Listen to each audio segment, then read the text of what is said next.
everybody, this is Sherry, and I'm joining you today with the Silhouette and Cricut collaboration with PoetSpice, and this is week number 1, and we will go every Saturday. We will put up videos every Saturday until December 10th. And what we're going to do is use our Cricuts, our Silhouettes, or any other machines that the ladies may have that they haven't been using or they want to use more.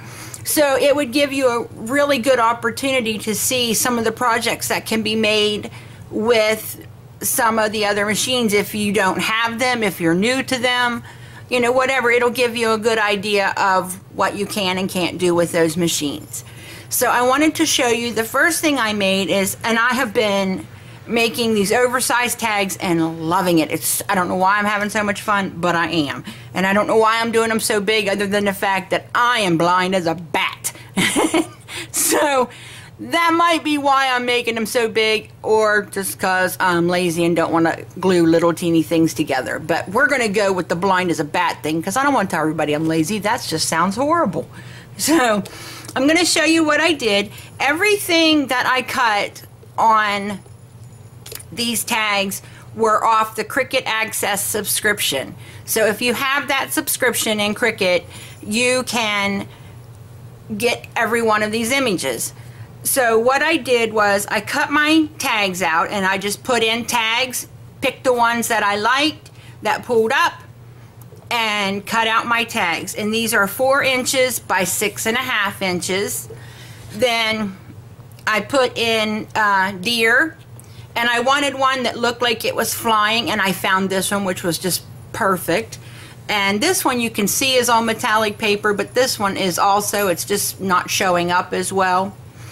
And what I did was I had it cut me out a circle that was about, I believe, 1.5 inches in diameter. I put that down and made myself a mask, and then I inked over it with the Broken China Distress ink, and then I peeled my mask off and it left that really pretty circle right there.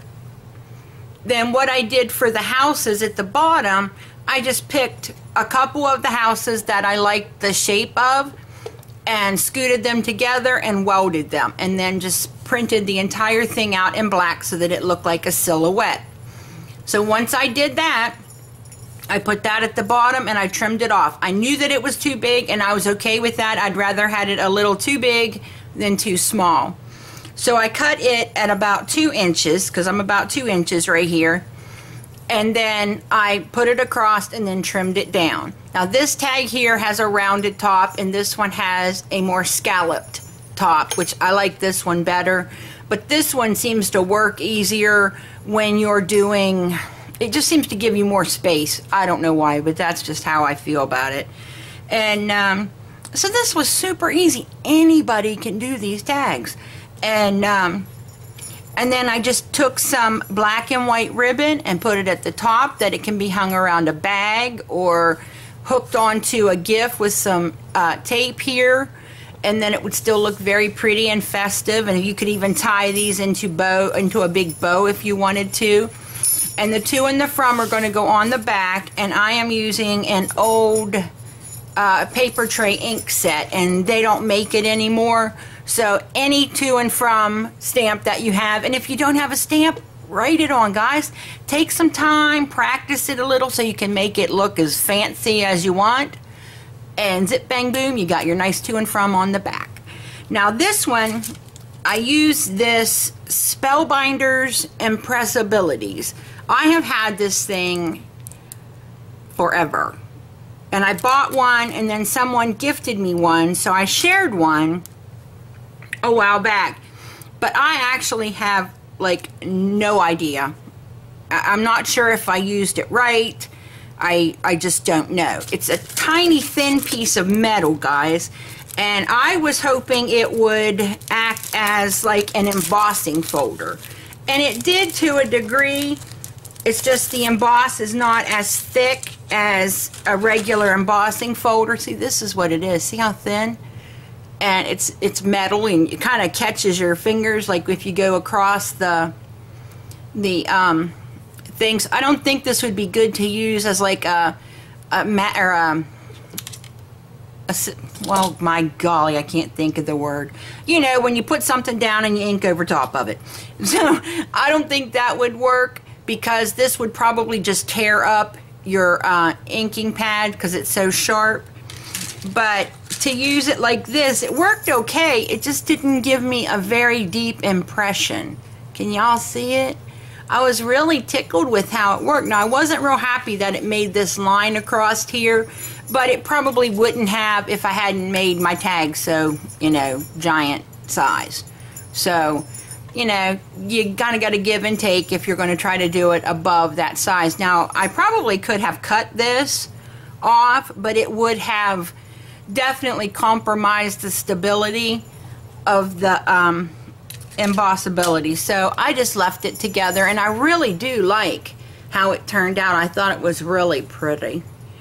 And then I just inked over the top of it again. I used the same ink, but this one I just did much lighter, and it almost looks darker, but it's not. It's the exact same ink, the Broken China.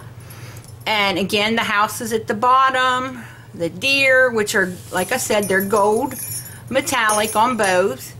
And then we've got our moon, and then our bells and ribbon. And I tied the bells on with some gold ribbon that I was gifted from Tina Kappa, who is Crafty Bean here on YouTube.